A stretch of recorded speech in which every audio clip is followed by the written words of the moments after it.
গুড়া গুড়া। তুমি কোন জমকালো আয়োজনে অনুষ্ঠিত হয় ঢাকা ফ্যাশন ডে 2024, যেখানে দেখা যায় তারকাদের মিলন মেলা। পরিমণি, বিদ্যা সিনহা, মিম, সাবিলা নূর ও পূজা চেরিকে নিয়ে মঞ্চ মাতালেন বর্তমান সময়ের মেগাস্টার শাকিব খান।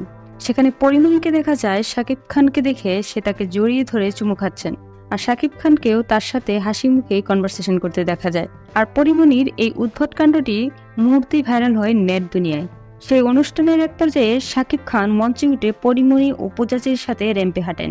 তখনও পরিমণিকে দেখা যায় তিনি শাকিব খানের হাত ধরে হাঁটছেন, কিন্তু শাকিব খান পরিমণির হাত ধরেননি, তিনি ধরেছেন পূজাচেরির হাত। এরপর মঞ্চে আসেন বিদ্যা সিনহা, মিম ও সাবিলা নূর। তুফান সিনেমার লাগে উড়াদুরা গানটির সাথে সবাইকে তখন একসঙ্গে নাচতে দেখা যায়।